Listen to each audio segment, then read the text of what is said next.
Oh yeah, okay, well, that's two different questions. One, I have nothing against Google, and this is a hard thing to get across. Google should do what's good for Google. The problem I have is with the bad faith that Google expresses through its efforts to be excused from scrutiny by its claims of benevolence, right? I think any company that has a claim to benevolence should be scrutinized even more than a company that has no claim to benevolence.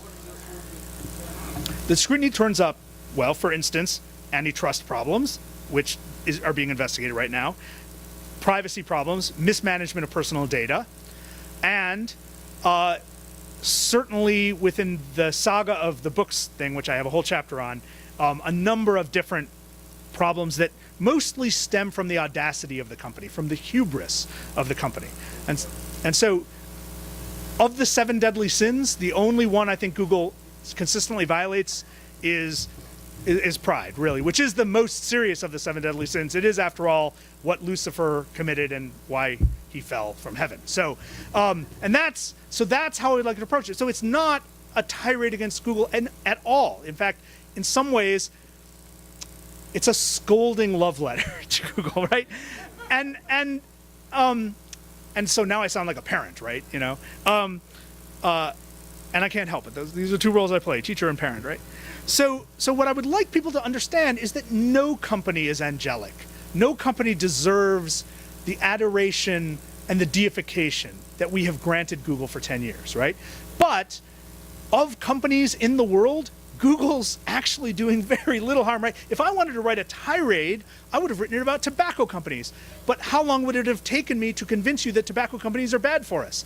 2-3 pages, right? It would hardly make a book, and you wouldn't sit around for an hour listening to me talk about it. What's interesting about Google is it affects our lives in complex ways, in mostly positive ways, and that the real problem is our dependence on it, and that can easily be solved by understanding it better, which, here's the ulterior motive, can be accomplished by reading books about Google.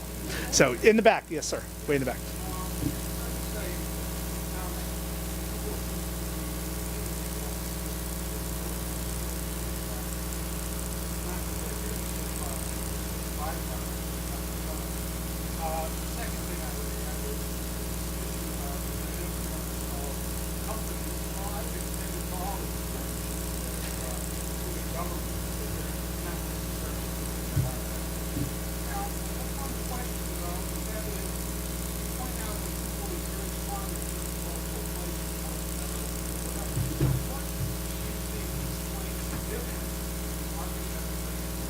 Yeah.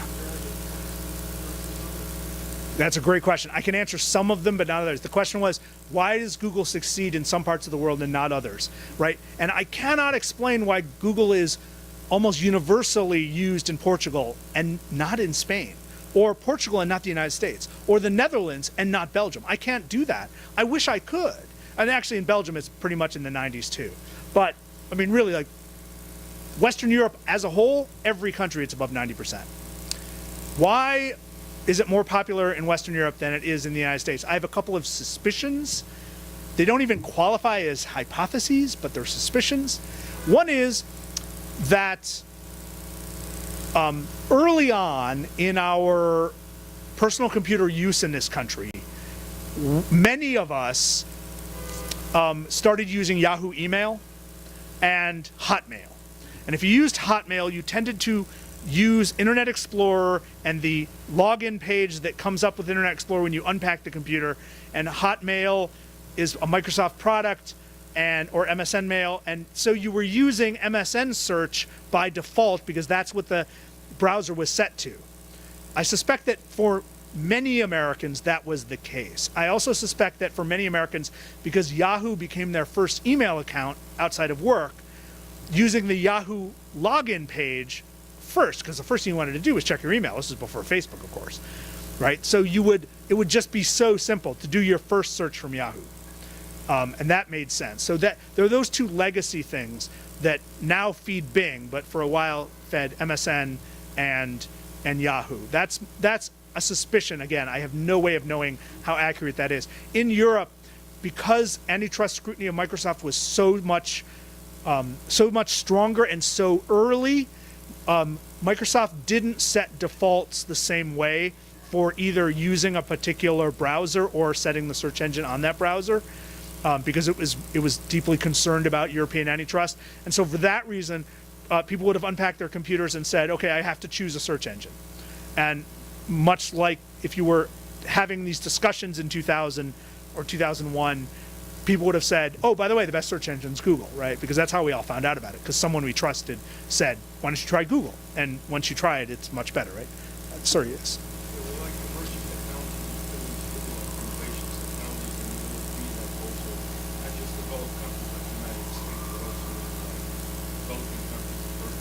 I'm sorry, say it again.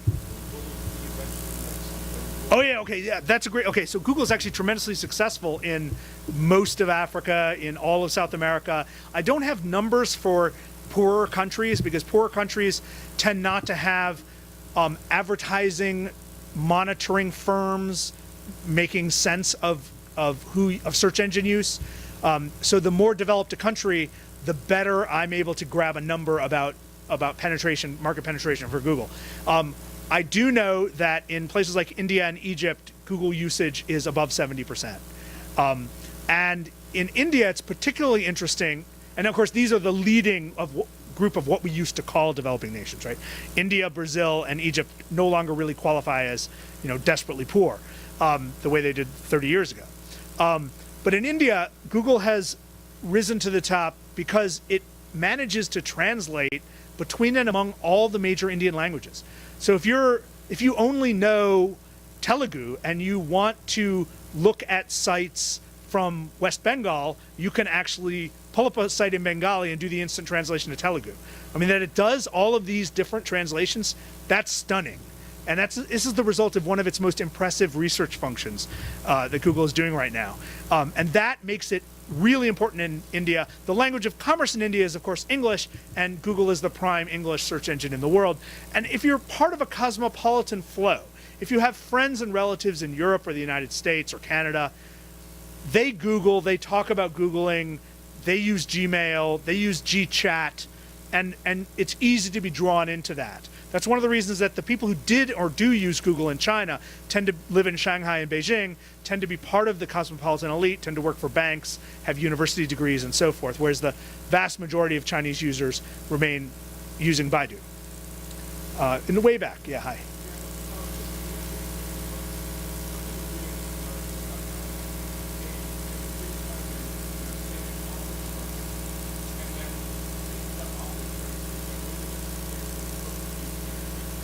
Right.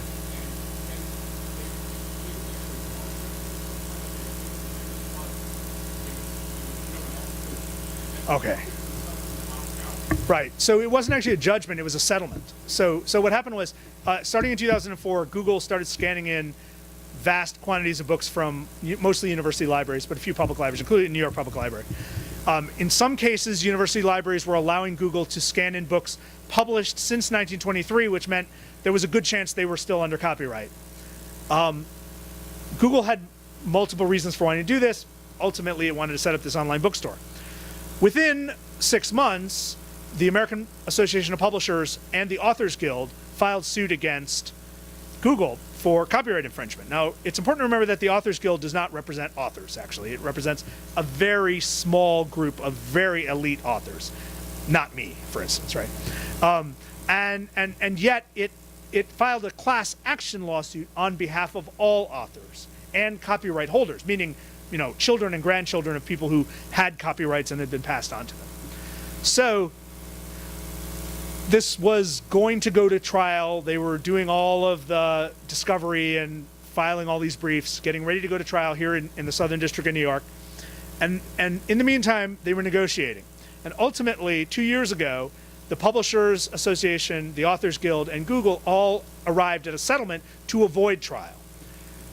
And the settlement, again, a class action settlement, which it gets complicated and a lot of legalese involved in this. But a class action settlement is a case in which a plaintiff is claiming to represent a much larger group of interested people who have not necessarily been asked to be part of it. And in every class action suit, and you may have received a little card in the mail from a lawyer saying, you're now part of a class, and here's your chance to opt out. And that's basically how it's done. And so if you were able to be identified as a copyright holder, you received a letter from Google saying, we've reached a class action settlement, and you are a member of this class as a copyright holder, and here's your chance to opt out. And a lot of authors were baffled by this because it was not clear what was in their best interest. But what really came out of this was that had Google been able to succeed and push through on the settlement, had it been approved, Google would have run this massive online bookstore through which it would have sold digital copies of many, many out-of-print books.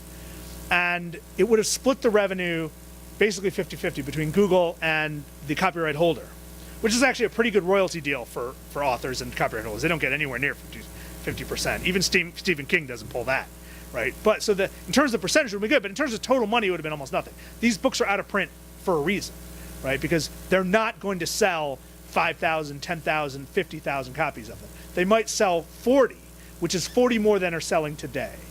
And that would have made beer money for somebody, and it would have been nice. And at least, I mean, so there would have been an improvement in the sense that, you know, there would have been books you otherwise could not find that you can get in digital form.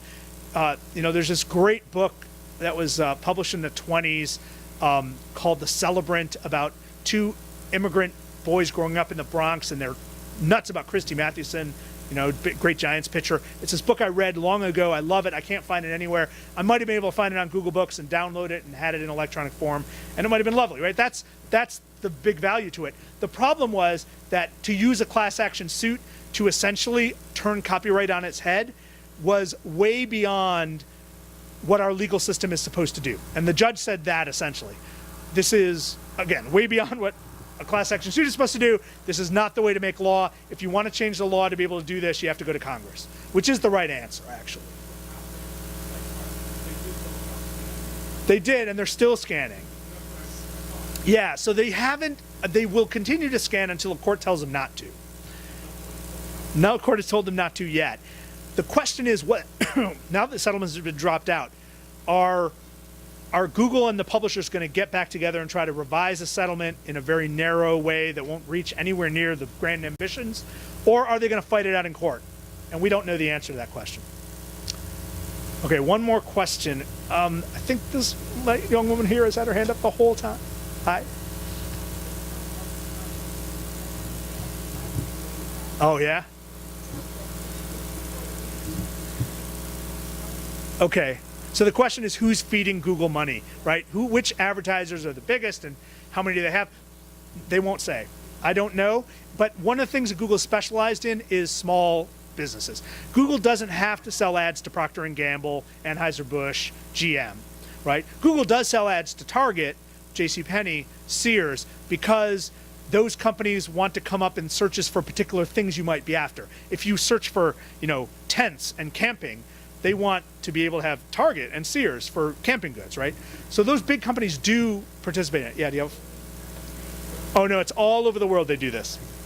But it's so Google advertising is a great way for a small company to get attention in a very narrow cast way. Like a small company that sells maybe just tent poles, right? If you sell just tent poles and you've got a store, it's a little store just selling tent poles to replace the tent poles people lost, right? You don't want to buy an ad on TV on a Saturday, right? That's you'll hit so many people who don't need tent poles. Yeah. Oh.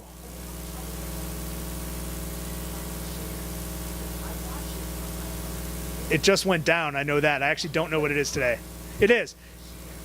Yeah, it's what drives up is the optimism that the revenue will continue. Google is one of the few tech firms that actually has revenue to back up its market value, and that's stunning. So Google is a real legit company. Google is one of the few companies actually making money on the internet. You know, it's like Google, Amazon, eBay. The list doesn't go much longer than that. Facebook might make money this year. It might not, because it's really expensive to run Facebook, and the more people who join Facebook, the more it costs. Google is a tremendous winner.